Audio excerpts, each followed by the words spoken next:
Hey everyone, this is Sanjay extending a warm welcome to all of you. I'm a marketing executive at Upside Learning and your host for the webinar. Thank you for attending our webinar on e-learning on tablets, what, why, and how. Before we get started, just a couple of housekeeping things. You will be receiving the recording of the webinar along with the slide deck after the webinar via an email. We have some polls lined up for you as well during the course of the webinar, so do participate. We also have a brief survey at the end to help us improve your webinar experience in the future. And lastly, feel free to ask any questions from our experts using the chat facility. In case we are unable to answer any of your questions, we will try to answer them in our blog. Now for some quick introduction about Upside Learning. For nearly 10 years, we have been helping organizations of different sizes and types to improve performance through better learning. With our head office in India, we serve clients based in the UK, USA, Australia, Middle East, North Africa, and other countries.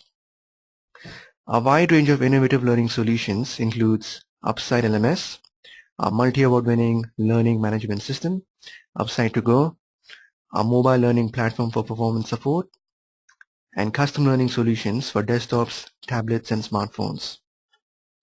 We have been recognized and awarded by Brandon Hall, trainingindustry.com, Deloitte, CLO, Apex, Red Herring, time and again, and have won 32 awards and recognitions to date. It's my pleasure to introduce you to the speaker, Jeevan Joshi, Director of Client Solutions of Asia Pacific for Upside Learning. Jeevan is an experienced practitioner of technology-based learning. For over 18 years, he has combined a strategic and hands-on approach to assist organizations understand, design, deliver, and improve technology-enabled solutions and processes. Jeevan has worked for leading organizations such as PricewaterhouseCoopers, Ernst & Young, IBM, and Deloitte in Australia and Asia. Jeevan, over to you. Thank you very much, Sanjay. And I just want to check if my voice is coming through. If you can, Sanjay, can you just let me know if you can hear my voice? Yes, I can. Okay, excellent. Well, good afternoon, everybody in Australia, and I'm not sure if we've got people from other parts of Asia. If that is the case, then very, very early morning to you in Asia, and if you're from the US, a very good evening. So really looking forward to this webinar today, which is on something that has been a growing passion for me, which is learning on iPads. And certainly, my own love affair with iPads started about 4 years ago, with the iPad 2. And to be honest, I'm still using iPad 2. Only when it breaks or falls apart will I upgrade, because it serves me fine. But we've now at home got 2 iPads at home, and they are extensively used, 24/7 for a whole lot of purposes. So I'm very excited to be talking about learning on tablets, something that I have become more involved, and we're hearing a lot more from customers as I speak to them. By the way, that photograph that you see on the screen doesn't do me justice. I've lost weight, so look a little bit slimmer, and the suit fits me a bit better than what you see on the photograph. So there you go, the rewards of being a little bit fit. Okay, moving on to the next screen, which is a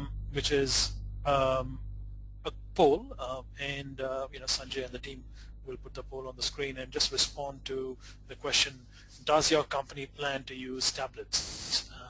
And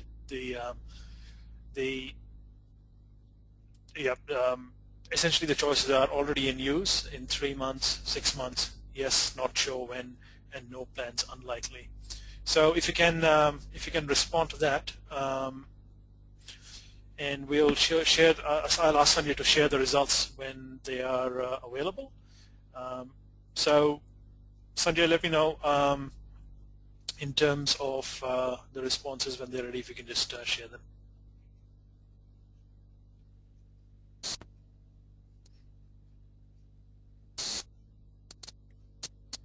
Just give you a couple of seconds to share the results.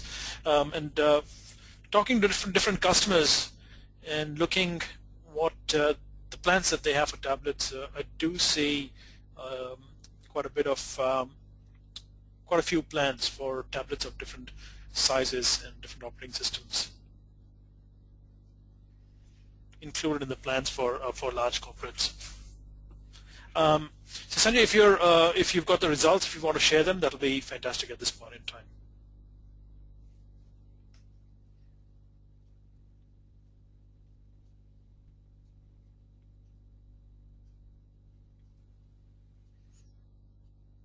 Okay, I think we'll have the results soon, and we'll probably just move on to poll number 2. But let me just check with Sanjay. Sanjay, do you have the poll results?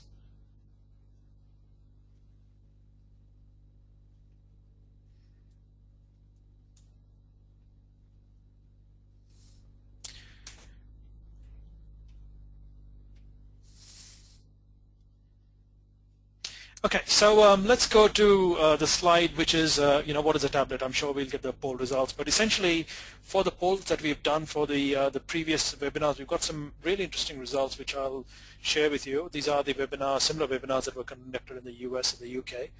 Essentially, the tablets are being used quite extensively in large corporates and also companies of different sizes. And in terms of the context that the tablets are used for, they are kind of used for a situation where they are most attractive, or there is a sweet spot for using tablets. And we'll get to a slide in which we talk about the use cases where the tablet is being used for learning. So certainly look at that, cover that. But let's have a look at exactly what is a tablet. There are different dimensions and different sizes for tablets. So let's have a definition on what is a tablet. Sorry, Okay, Jivan, can I interrupt? Sorry. Sure. Yep. Sorry, I've got the poll results, and 46% of people said they're already using it. 8% said in 6 months, and 38% said yes, but not sure when, and 8% said no plans, unlikely. Excellent. So that's close to 92% who either are using iPads or will do very soon. And there'll be certainly a lot of usage of iPads at home and at work. And there's also this concept of bring your own BYOD device, which is that you get your own personal device into the company IT and use it. So works both ways.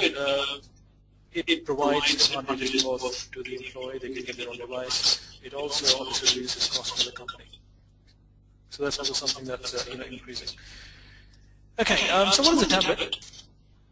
Let's have a look at the tablet, as you've kind of already seen, is somewhere between a PC and a smartphone, and it is very hard to believe that only 3 to 4 years back, Apple came out with the first iPad. And the statistics that I saw recently in one of the research reports is that in the last quarter of 2013, which was December in 2013, the number of iPads outsold PCs and it outsold laptops. I'm not adding them, but essentially tablets outsold PCs and tablet outsold laptops. If you have a look at the graphs, the graphs for tablet sales have gone up, just shot up in the last 3 years, while PCs have been around for close to 20-30 years now. So you can see that within a short space of 3 years, tablets have gained a lot of popularity. Tablets do come in different forms, shapes, and as you're aware, operating systems. So just have a look at some of the operating systems that are quite prevalent in tablets. The leader, of course, is iOS with Apple and their iPad and iPad mini. You also have, in terms of market share, probably the biggest is Android tablets. They're obviously manufactured by a lot of different manufacturers, but operate on the same operating system, which is Android. We also have a couple of other operating systems, including the BlackBerry operating system and their tablets, which haven't been hugely successful. In fact, for BlackBerry, the share price has been diving for the past 12 months. Only it actually went up considerably only yesterday when the U.S. military decided to use BlackBerries. But just about in every corporate, the BlackBerries do seem to be on the way out.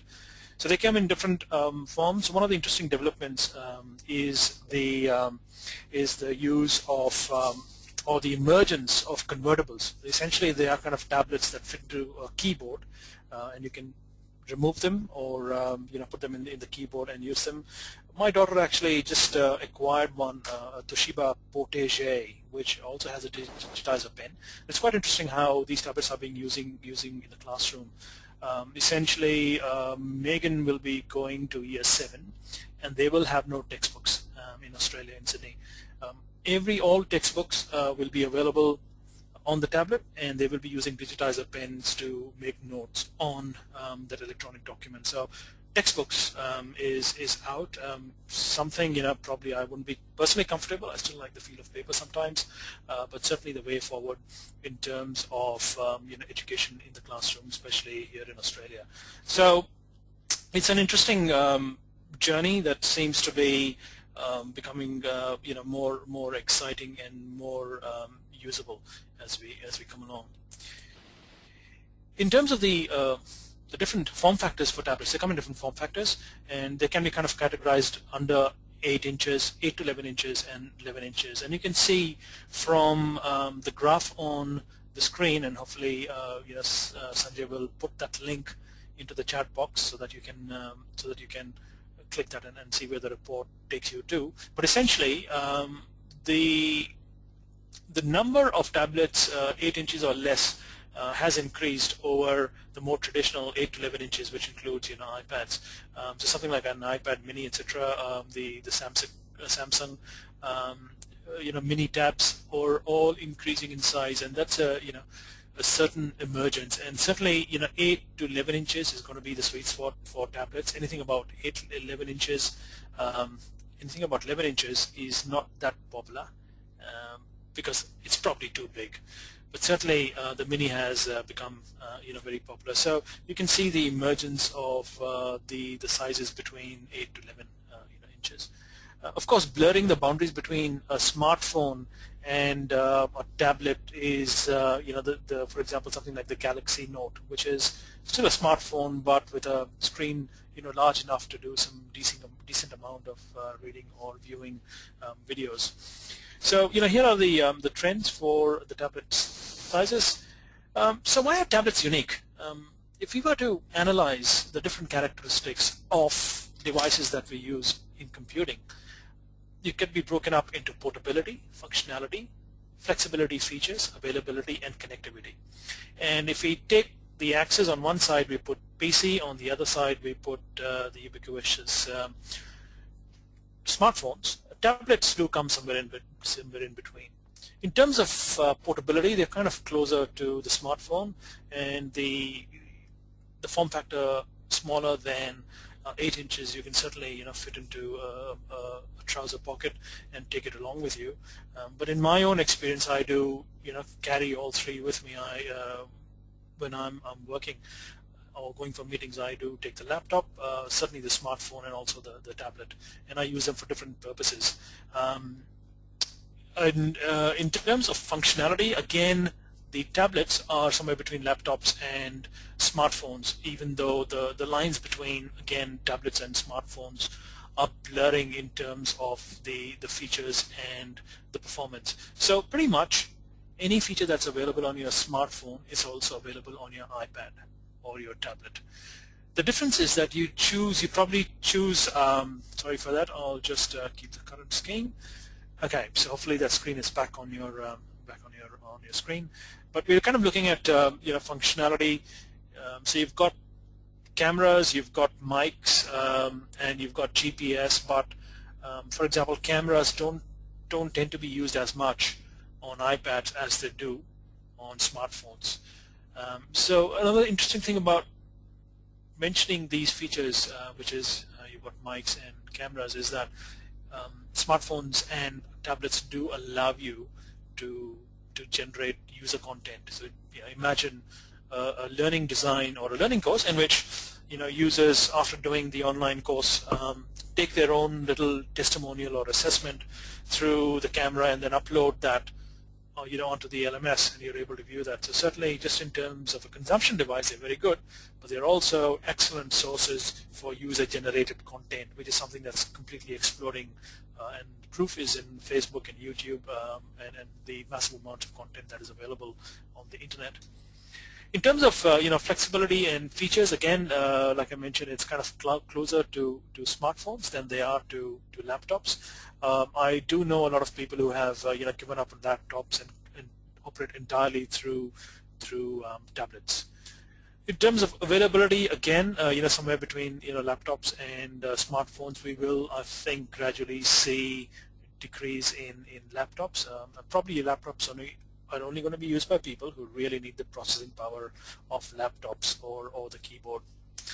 In terms of connectivity, again, they're kind of closer to smartphones, so they can be 3G enabled or wireless enabled. Certainly, the availability of wireless is becoming extremely widespread. So I was at Sydney Airport, and they have free wireless there. In the US, the availability of wireless is becoming quite prevalent, to the extent that you almost never need to use your data plan for accessing content, if you are clever enough to choose the locations where wireless is available. So certainly, tablet conclusion for this slide really is that tablet sits between somewhere between a laptop and a smartphone, and combines the advantages of both. Okay, and also, if there are any questions, please feel free. This is a fairly informal conversation that we're having. Feel free to put your questions into the chat box or the question box, and I'll ask Sanjay to interrupt me if there is a question, and ask the question straight away. So feel free to ask me questions as we go along. So the next goal, and I hope Sanjay you can bring that up, is what do you use tablets for? Email, entertainment, work-related usage, shopping, or social media. So Sanjay, just let me know if you can bring the poll up, and we'll give you a couple of minutes to respond to the poll. I've got my own preference for using tablets, and before I so yes, you just put the poll. That'll be fantastic. Yes, hi Jeevan. I've got a few slides.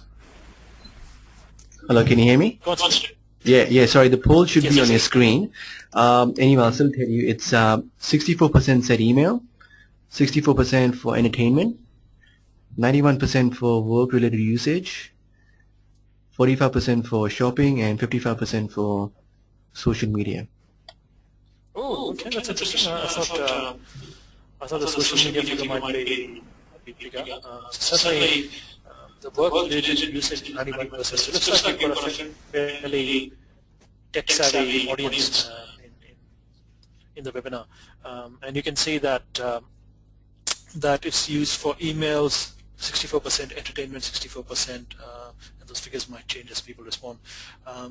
But certainly, as you can see, that work is even within this this audience, tablets are used for work quite a bit. So it is a tool that is now increasingly available in the workplace and being used for work purposes. I certainly do, also use it quite a bit for, email and entertainment, but certainly, interesting statistics. I think in terms of, entertainment, you probably be using that more than your smartphone, just because of the screen size. Certainly, I found it very difficult to, at my age, to view things on my iPhone. But certainly, iPad is a fantastic, fantastic screen size, portable. You can keep it on your lap, take it along with you, and also, it's small enough and light enough to be held for 1.5 hour movie, and that kind of brings us to an interesting angle on, it can also therefore be used for online learning, especially longer courses. The smartphone may not be that handy for, I guess, longer learning, and it's very, very appropriate for performance support or just-in-time learning. So if you want to just look up something or look up a learning nugget which tells you, how to do your work while you're on the field. So that's where smartphones are, trending towards. Okay, moving on to the next slide, which is given a choice, would you use a tablet or a smartphone? Again, if I just ask Sanjay to very quickly put up the poll and tell me what the results are, I'd just like to see the dichotomy of the intention of use between tablets or smartphones. Having earlier mentioned that the lines are blurring between tablets and smartphones. So Sanjay, if you want to just go ahead, do the polls and please let me know the results. That would be fantastic. Yep, sure. 64% said tablets. 9% people said smartphone. Well, sorry, it's changing now. Well, 58% said tablet. 17% said smartphone, and 25% of people aren't still sure. Okay. I'm assuming that people who are not sure is because they've got both devices and they find it difficult to decide which one to use. But again, interesting statistics. There is a preference for tablets, and I assume the audience is also a little bit biased given the title of the webinar, which is tablet learning. So we need to take that into consideration. Okay, so moving on to the next slide. As soon as I get there, okay. So this this slide on the screen talks about is for source from Google, right? And I have mentioned my personal usage of tablets versus smartphones, and this is what the slide kind of depicts: is that the device that we choose at any particular time is often driven by the context, right? By our context. What that means is that our preference. Our preference is for using a device which is most suitable for either the amount of time that we have or need, the goal that we want to accomplish, our location, our attitude, and state of mind. So to give some personal examples, if you want to find your location once you step out of the train station and you want to go to a meeting, the device that you probably bring out is your mobile phone and not your iPad, because mobile phone is that much more convenient.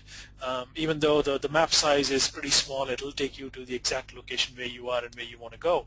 On the other hand, it also depends on the time that we have. So if you've got a longer duration of time, we probably more gravitate towards iPad and then desktops or laptops rather than smartphones if you want to watch a movie or if you want to watch a video. It's also dependent upon the goal that we want to accomplish. For example, if you want to do online learning, if it is a short performance support learning nugget which will tell you how to do things, again, like I mentioned, probably gravitate towards the smartphone. The disadvantage with smartphone, however, is that the real estate of the screen size is pretty small. Therefore, if you want to learn a more intricate piece of information, you gravitate towards the iPad. And then, if you do want to do a 1-hour compliance course, you're probably better off, doing it on your laptop.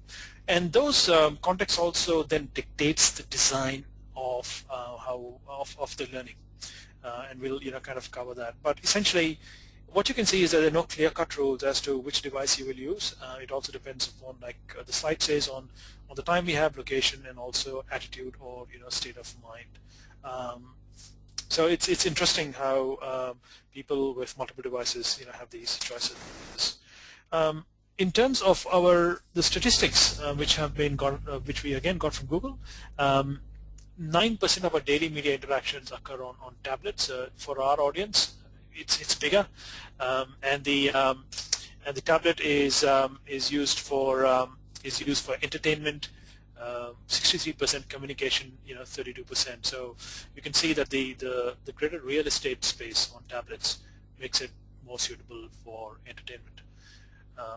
Tablets are primarily used at home for entertainment, browsing, when you've got a lot of time and when you've relaxed and can kind of flip through the newspaper or watch a movie. The statistics here is 79% of tablets are being used and 21 is used at out of home or possibly work. In our audience, that's flipped, so we've got a lot more people using tablets.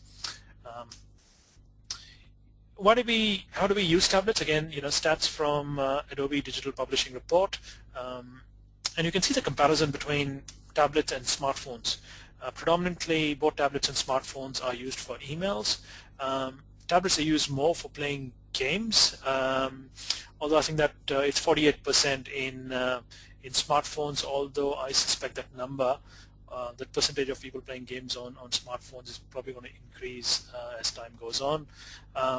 But certainly in terms of the games, you've got some pretty intricate, pretty sophisticated and quite good-looking games on tablets.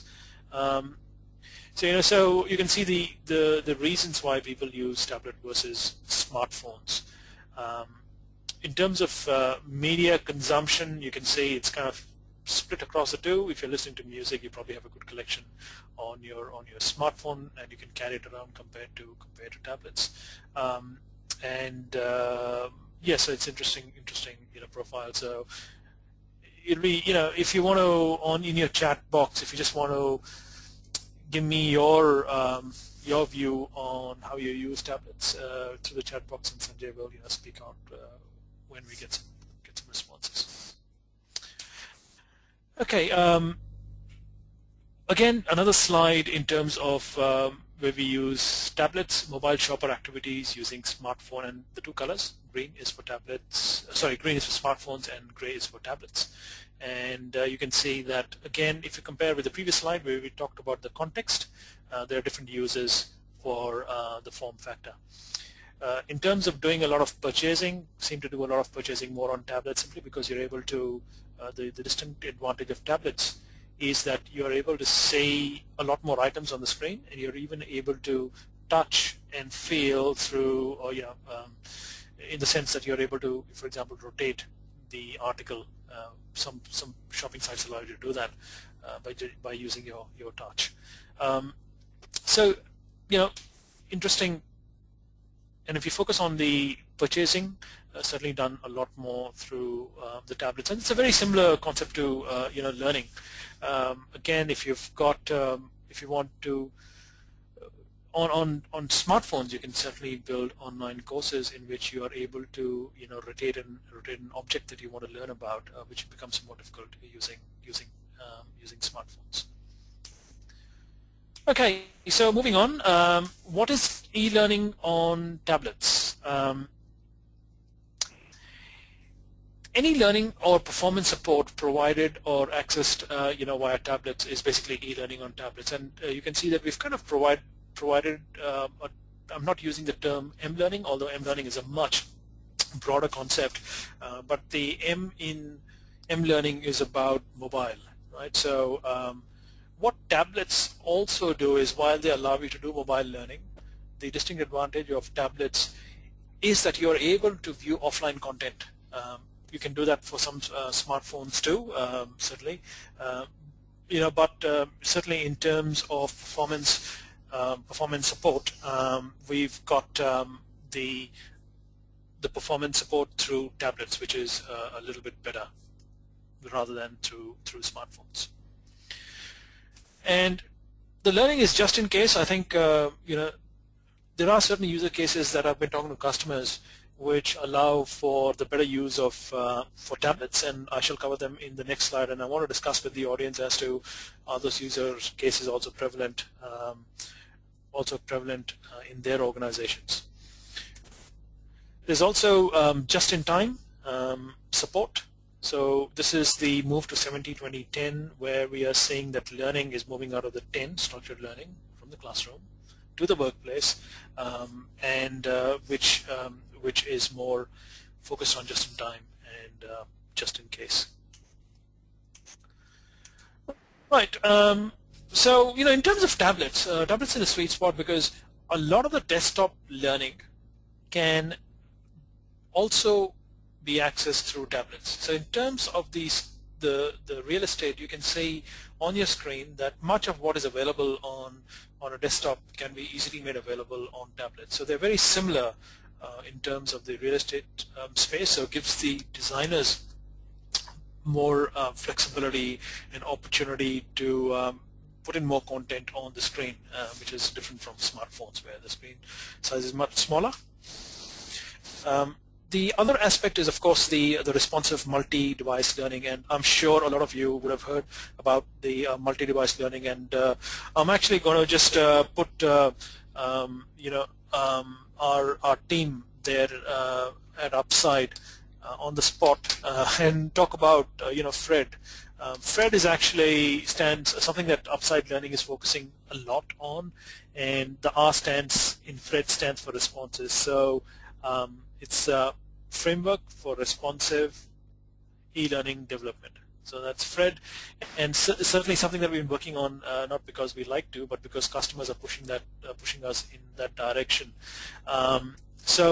If you've heard of responsive websites or responsive learning, you will know essentially that it is the same piece of content or same course which shows different things on the different devices depending upon the screen space. So you can see the same website on the slide appears different on an iPad and appears different on a smartphone. So this is a very interesting concept, that's kind of coming through, because there are, in some cases, you do build courses for different type of devices. So you will have one version for the desktop, another version for the iPad, and possibly a third version for your smartphone. And as people who are into learning and possibly also doing a lot of e-learning, you can kind of calculate the amount of effort and amount that goes, number one, into developing these three versions and then maintaining them.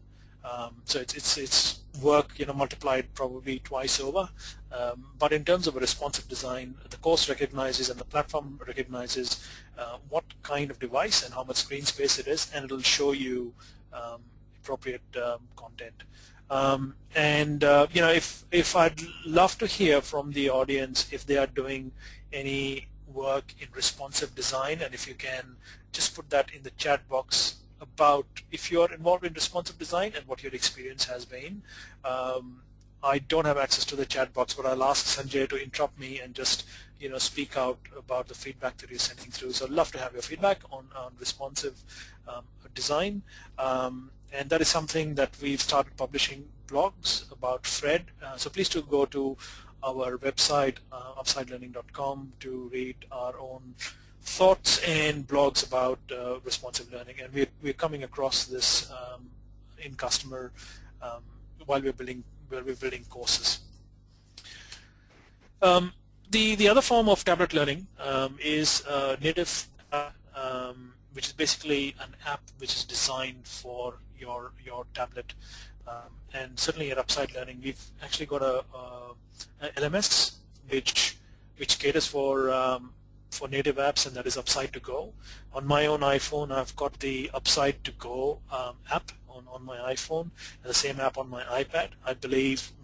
But I know that the same app is also available on the Google Store. So if you've got a chance, you can look up the native apps and download them. But the ability that the native apps provide, or the advantages that they provide, is the fact that you're able to build in so much more information into the apps. It's a richer interaction through native apps.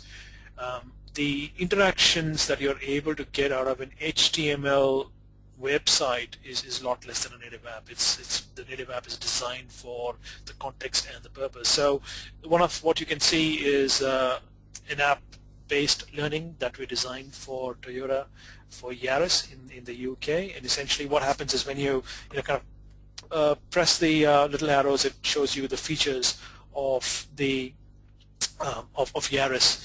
And you've also got different navigational elements on the screen which allows you to do that. So this plays both across iPad and you can see and Android, and you can see the different the different screenshots there. The interesting thing about tablet learning, which is and smartphone learning, I guess, which is different from PC-based learning, is the absence of a mouse and the use of touch, which is fantastic for the learners because you know, my 1-year-old niece is now using tablets. It is so intuitive to use, but it also means that it does the design considerations for designing learning on tablets is a bit different. You have to consider the fact that there is no clicking with the mouse, and you know, you're kind of using your finger, and if it's anything like my finger, you actually requires a lot of space. So your point where you need to click by pressing the finger needs to be large enough, and we'll cover that in later slides. But we are getting requests for building you know, native app-based you know, learning, which is built for a specific purpose and is something that stays in the organization or company for a long time. So I guess what I'm saying by that is that customers are choosing to invest in apps for learning objectives which are going to remain for a long time, right? So they're unlikely to invest in something which has a short shelf life, because it does take a little effort and time to build native apps. The emergence of embedded workflow learning through tablets is also increasing, something that we are seeing, and this is something that you know, embedded workflow. You know, if you're a user of Gmail, you can see that the way that you use Gmail, for example, you know, the new features of Gmail are pointed out when you log into the Gmail office. Sometimes say, you know, this feature is new, or the flow has changed, and you know, that's certainly, you know, kind of embedding the workflow within iPads. So to give you an example, what you see on the screen is an app that was designed for Emirates. This is an app which is taken by the air crew onto the plane, and it allows, and they walk around with this iPad, and it actually allows them to upgrade passengers from the cattle class to, you know, business class on the spot, right? So you know, based on the points they have, etc. So it's quite a nice feeling. They kind of settle down in your cattle class, nudged by you know, two people in the ribs, and you know, the crew come along and say, you know, Mr. Joshi, we noticed that you know, you've been a regular, very faithful customer, so we'd like you to upgrade and to the business class. That's done through the iPad. So that's kind of, you know, embedding the workflow. I do see a lot of these embedded workflows in healthcare, because people are always on the move, they're never on the desk. So any profession or any industry in which people are not at their desk is particularly useful, where it's got embedded workflow. So we see a lot of embedded workflow on iPads. I guess this screenshot is from the National Health Service in the UK, and you can see that they've transitioned from this station, which used to have a computer and a screen and a mouse, to the next one, which now has an, you know, iPad. You can still see that the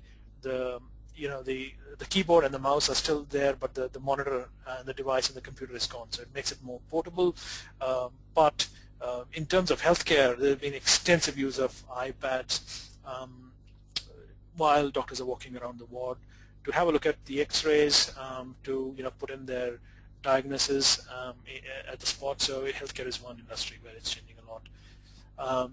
So Sanjay, at this point in time, I probably just want to stop here and check with you if there has been any questions or any comments from the audience.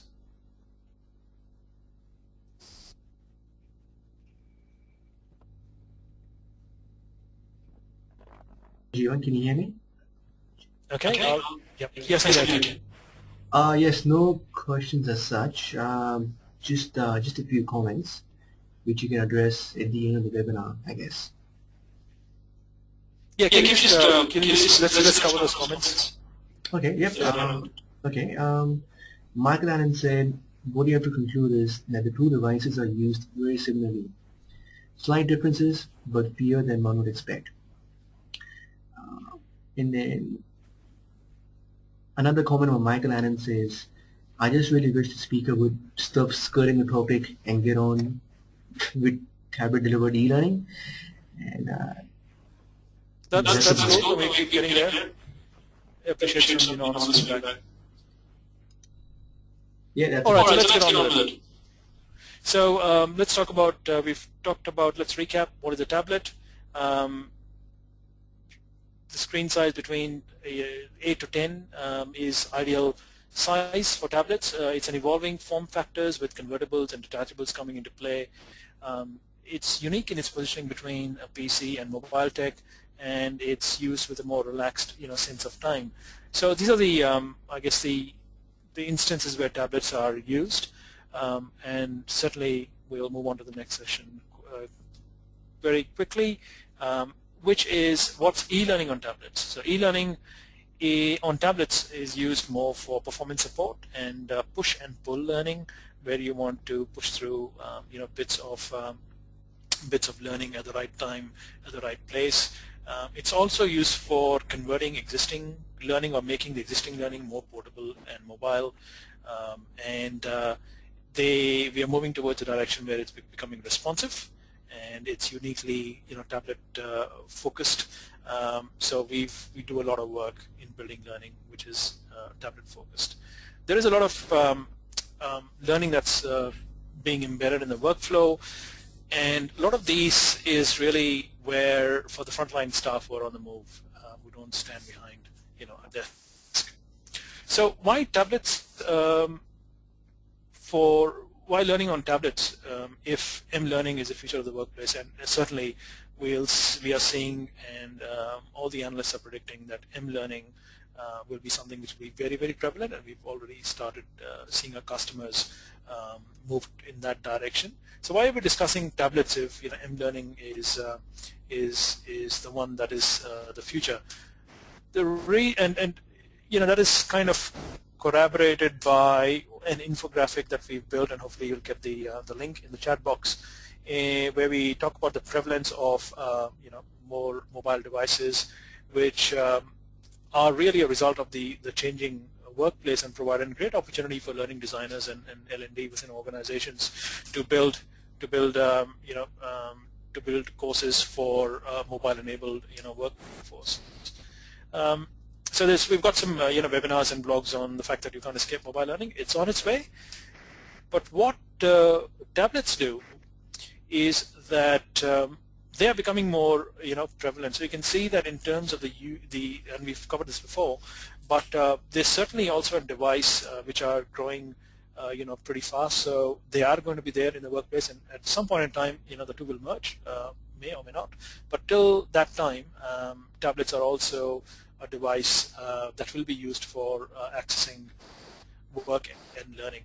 They also happen to be the fastest growing mobile device category, better than smartphones.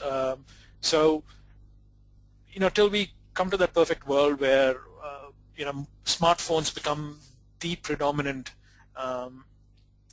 mode of accessing learning, till that time we have to cater for tablet learning. And you can see, as I showed before, that tablets are going to be replacing PCs in a lot of workplaces. Hence, for learning designers, L&D departments, HR, tablets, we think are going to play a very important role in delivering communication and learning, and hence our focus on learning.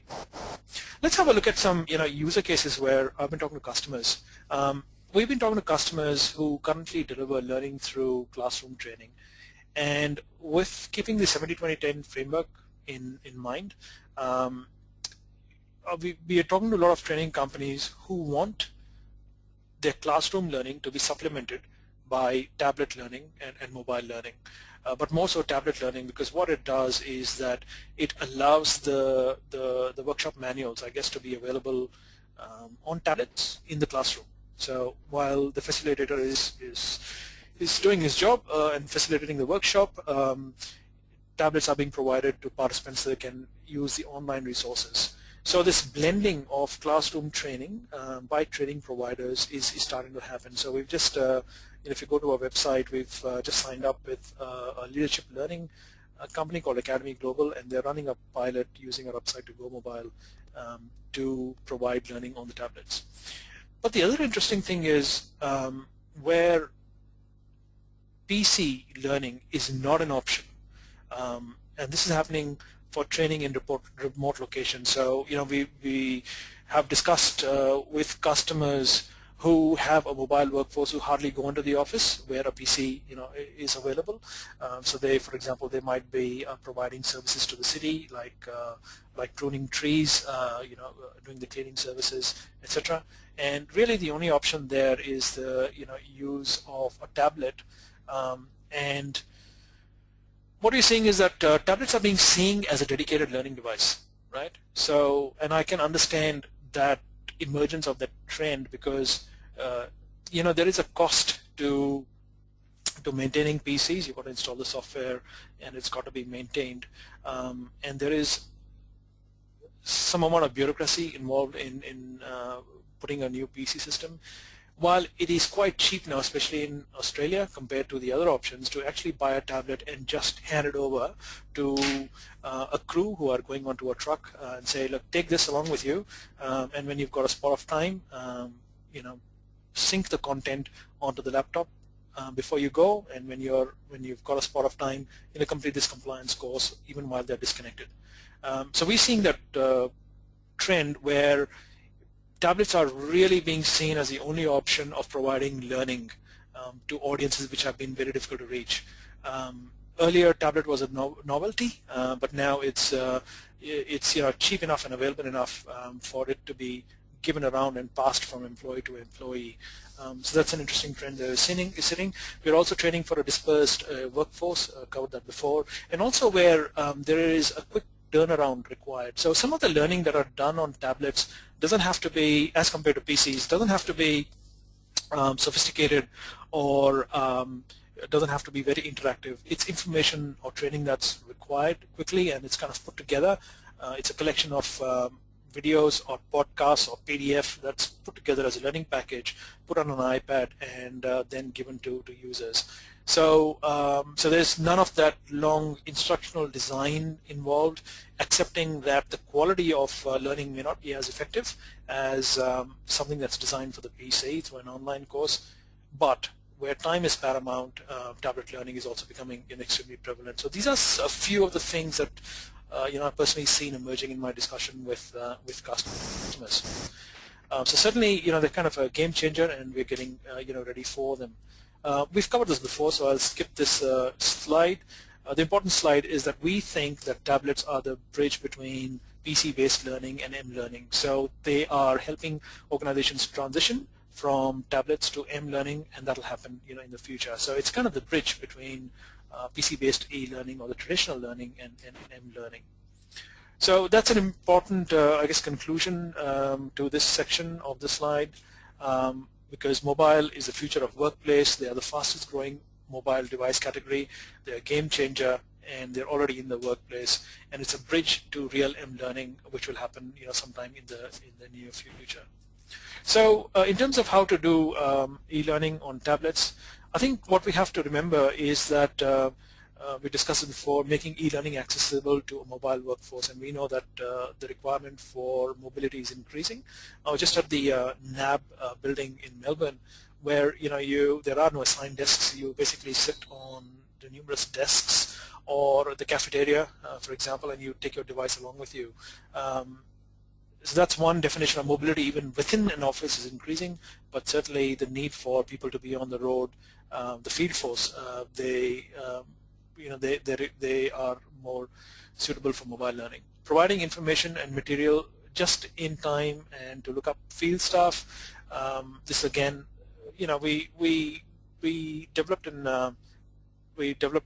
mobile learning for a customer in UK who were in the cleaning services, and hence they were their employees using a lot of different kind of cleaning fluids, 20 to 30, and they were not so well educated, which means that providing them instructions on how, and English was also not their first language, so providing instructions on how to use the cleaning agent was a challenge. So we developed something that the employees could actually scan a code on the cleaning agent. It brought up the relevant learning video, right?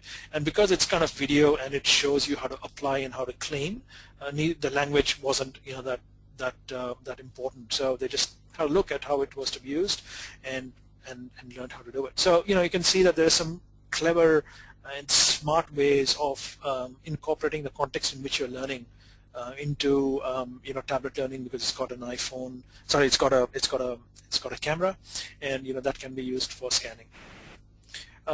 Also, letting employees learn during downtime. So in retail stores, when the traffic is thin or there is a lunch break, they can take away the tablet to the food court, sit down, and do the compliance learning. So certainly it provides the flexibility. So how do you get e-learning onto tablets? There are a couple of paths. Is to enable existing e-learning for tablets. So your existing PC content can be enabled for tablets. So so you take the online SCORM package course and make it suitable for tablets. Also, you build in multi-device and responsive e-learning. So the same course, if you're building for the PC, you might as well invest a little bit of extra time, a little bit of extra money to make sure that that same course can also be used on smartphones and iPads, right? So because the instructional design is going to be very, very similar. The only difference, I think, is that an extra step in responsive design is to identify those elements on the screen which will not, for example, appear on a smartphone because there isn't enough space. So if you've on one screen where you introduce, I guess, let's say, how to use a new piece of equipment, right? On a PC screen, you would have that, plus you probably have checklist and other information. On an iPad, some of that will go away because it's been identified something that is not that important. On a smartphone, it might be even less. So maybe it's just a checklist that appears for that screen rather than the whole screen. So there's a little bit of thinking that goes behind designing responsive learning, and that's a new skill set that instructional designers will have to get in their capability set.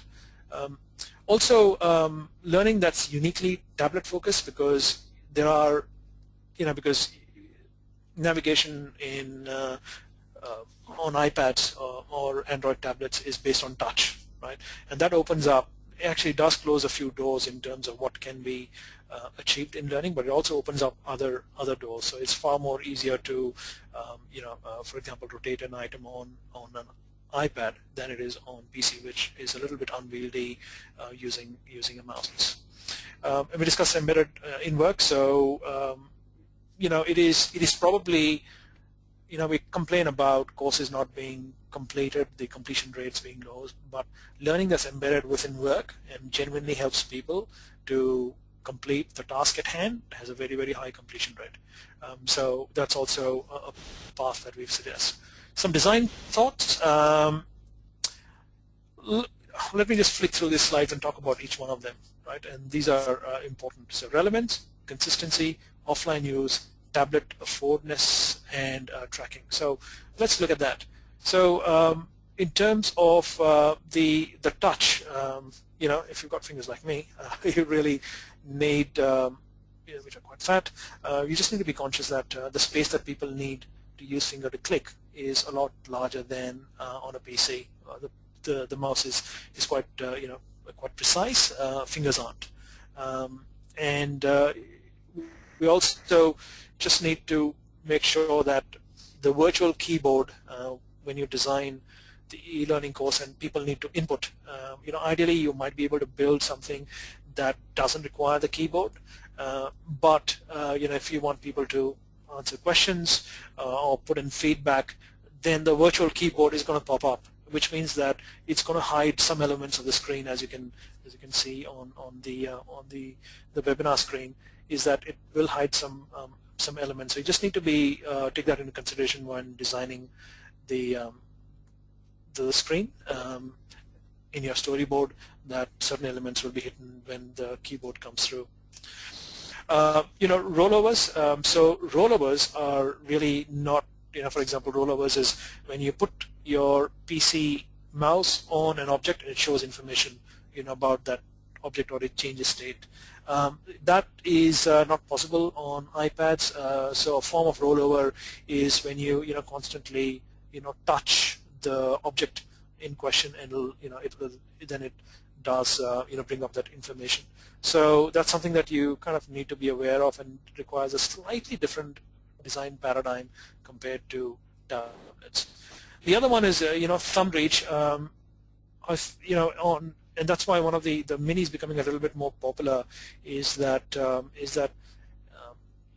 the form factor of the online course should take into consideration, where the thumb reaches, or where the fingers, reaches. So when you design something for iPad, you got to make sure that it's kind of within easy access of the fingers when they're placed on the iPad, so they don't have to, or tablet, they don't have to move their fingers too much. So if you can kind of condense and collapse within easy reach, or within the range of the fingers, and that there becomes. So the thumb reach is essentially where you put a thumb on one point and rotate it around. That's your thumb reach, right? So that's the kind of space where you want to put the interactive elements, so they don't have to move their hand, and they can just do it from one spot. The other one is landscape versus portrait, and you can see that it's got a different, obviously, orientation 90 degrees apart, and that dictates the elements that can be shown. And there are some courses that we lock in a landscape mode, right? Because it kind of provides more space, and it's a little bit more control than the portrait. Because on browsing or using iPads, you tend to vertically scroll down, so you've got a lot of space scrolling up and down, but hardly, well, actually you can't do much of scrolling horizontally, right? So it's kind of all vertical. So that's another consideration, is that we're kind of designing learning, that it's the horizontal, the vertical scrolling, and not horizontal one, that needs to be taken into consideration. Images, loading. So just need to be. iPads are very visual. Tablets are very visual. Things that we built for tablets are very visual, and do use a lot of images. So you just need to be kind of just conscious that you right size the images. If they are very poor quality, they don't show up they show up pixelated on the iPad. On the other hand, if they're extremely high def, then it takes a long time for them to load, and the file size becomes bigger, and the consumption of mobile data also becomes bigger. So that is the fine balance that you need to take into consideration while designing for iPads. So just a quick recap. Sorry, not recap. It's lunchtime. How do you do e-learning on tablets? Get your objectives right. Consider why you're designing and if it is appropriate for the iPad. We've seen some customers who have designed tablet learning for the sake of doing it, because it's exciting, and they've kind of gone through the painful process of building something for the iPad, but then had deployment issues, or there weren't enough iPads available to do that. So just think about the business objective, and really the objective of designing learning for an iPad should solve a pain point. Preferably, that pain point can be only solved through the tablet and not the PC. So if you're building a course that is available on the PC and the tablet, it is quite quite likely that depending upon the context, either one of those may be used. If you want something to be exclusively used on the tablet, it should be something that is available for a workforce that doesn't have access to PCs. Right? So wherever there are multiple options, the one that is the easiest is reached for. Also start with M enablement, which means take your existing content. It's an easier way to have tablet learning. Because you've done the instructional design, you've thought about the learning objectives, you know our audience, and the only variable really is now converting that into for a tablet form factor. So it's an easier start, and makes life a lot easier. Move to tablet specific learning, using native apps, which is something that delivers a lot of value. But also requires a lot of time and effort to make. So that's the next step. And finally, move to target embedding learning in the workflow of the work that's done. Well, that's all, and I think we've just kind of finished on time. And we've got another webinar which kind of goes into greater details about developing for iPads, the technical considerations. This webinar was really about the big picture as to what is the imperative for tablet learning, why it's increasing, and then we talked about certain aspects of designing tablet learning. But I can from my own experience in terms of conversations, it doesn't for tablet learning. All those conversations aren't necessarily happening with L&D folks. There's actually business coming to us directly and saying, I've got this business issue to resolve. Is there something that you can do? And we've got a Upside to Go mobile learning platform, and a lot of this, the tablet learning that we're building is to resolve a business issue. And not all of that goes through L&D. So if you're an L&D, you really need to keep your eyes and ears open for these pain points and these opportunities and get involved. Otherwise, it's kind of bypassing the L&D. So at this point in time, I do want to stop and thank you for your time. But I'm going to check with Sanjay if there are any questions at this point in time. Sanjay, over to you. No, that's fine, Jeevan.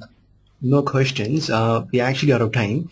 So what I'll do is I'll just email you the questions and you can just answer them personally. Okay, I think that's where we're finished. So I'll hand it over to Sanjay to wrap up. All right, that's it from my side, folks. Thanks very much for attending the webinar. And if you have any next webinar coming up, we'll surely let you know. Visit our website, upsidelearning.com, to learn more about our solutions and any upcoming webinars. Hope you enjoyed the webinar. Thanks very much. Bye-bye. And thank you from me too, and we hope you attend the other webinars, which will be less as a monologue than this one. We'll be getting a couple of other experts into play, so you'll be hearing different voices. So thank you once more for your valuable time, and we look forward to seeing you again.